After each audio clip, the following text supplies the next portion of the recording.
Whenever I get gloomy with the state of the world, I think about the arrivals gate at Heathrow Airport. General opinion's starting to make out that we live in a world of hatred and greed. But I don't see that. Seems to me that love is everywhere. Often it's not particularly dignified or newsworthy, but it's always there.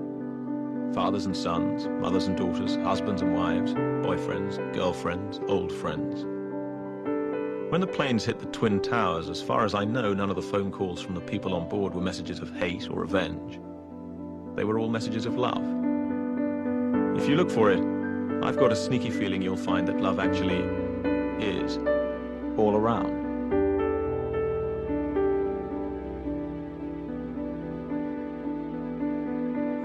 Every day when I'm breathing, it's for us to go farther, you know? Every time I speak, I want the truth to come out. You know what I'm saying? Every time I speak, I want to shiver. You know, I don't want them to be like, they know what I'm going to say because it's polite. They know what I'm going to say. And even if I get in trouble, you know what I'm saying? Ain't that what we're supposed to do? I'm not saying I'm going to rule the world or I'm going to change the world, but I guarantee that I will spark the brain that will change the world. And that's our job, is to spark somebody else watching us. We might not be the ones, but let's not be selfish, and because we're not going to change the world, let's not talk about how we should change it. I don't know how to change it, but I know if I keep talking about how dirty it is out here, somebody's going to clean it up. He told the guy, he said, when you want to succeed as bad as you want to breathe, then you'll be successful. I don't know how many of y'all got asthma in here today, but if you ever had an asthma attack before, you short of breath, SOB. Shortness of breath, you wheezing. The only thing you trying to do is get some air. You don't care about no basketball game. You don't care what's on TV. You don't care about nobody calling you. You don't care about a party. The only thing you care about when you're trying to breathe is to get some fresh air. That's it. And when you get to the point where all you want to do is be successful as bad as you want to breathe, then you'll be successful. And I'm here to tell you, number one, that most of you say you want to be successful, but you don't want it bad. You just kind of want it. You don't want it badder than you want to party. You don't want it as much as you want to be cool. Most of you don't want success as much as you want to sleep. Some of you love sleep more than you love success. And I'm here to tell you today, if you're going to be successful, you've got to be willing to give up sleep. You got to be willing to work off for 3 hours of sleep, 2 hours. If you really want to be successful, some days you're going to have to stay up 3 days in a row. Because if you go to sleep, you might miss the opportunity to be successful. That's how bad you got to want it. You got to go days without, listen to me, you got to want to be successful so bad that you forget to eat. Well, good and wonderful. It was great just watching you. Every day was like a privilege. Then the time come for you to be your own man and take on the world, and you did. But somewhere along the line, you changed. You stopped being you. You let people stick a finger in your face and tell you you're no good. And when things got hard, you started looking for something to blame, like a big shadow. Let me tell you something you already know. The world ain't all sunshine and rainbows.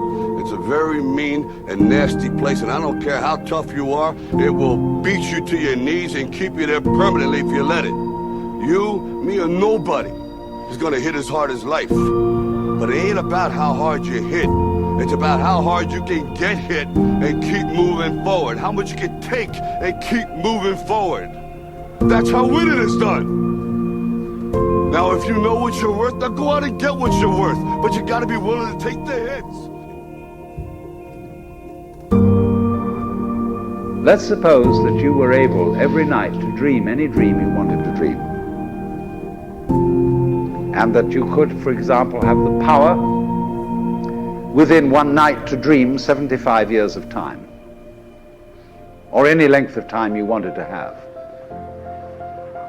And you would naturally, as you began on this adventure of dreams, you would fulfill all your wishes. You would have every kind of pleasure you could conceive. And after several nights of 75 years of total pleasure each, you would say, well, that was pretty great. But now let's have a surprise. Let's have a dream which isn't under control. Well, something is going to happen to me that I don't know what it's going to be. And you would dig that and come out of that and say, wow, that was a close shave, wasn't it? And then you would get more and more adventurous, and you would make further and further out gambles as to what you would dream. And finally, you would dream where you are now. You would dream the dream of living the life that you are actually living today. That would be within the infinite multiplicity of choices you would have, of playing that you weren't God. Because the whole nature of the Godhead, according to this idea, is to play that he's not. The first thing he says to himself is, man, get lost. Because he gives himself away. The nature of love is self-abandonment, not clinging to oneself.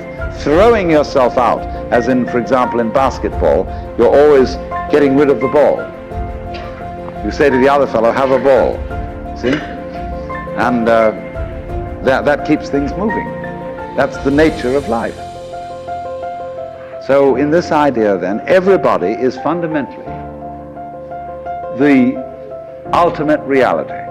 Not God in a politically kingly sense, but God in the sense of being the self, the deep down basic whatever there is. And you're all that, only you're pretending you're not.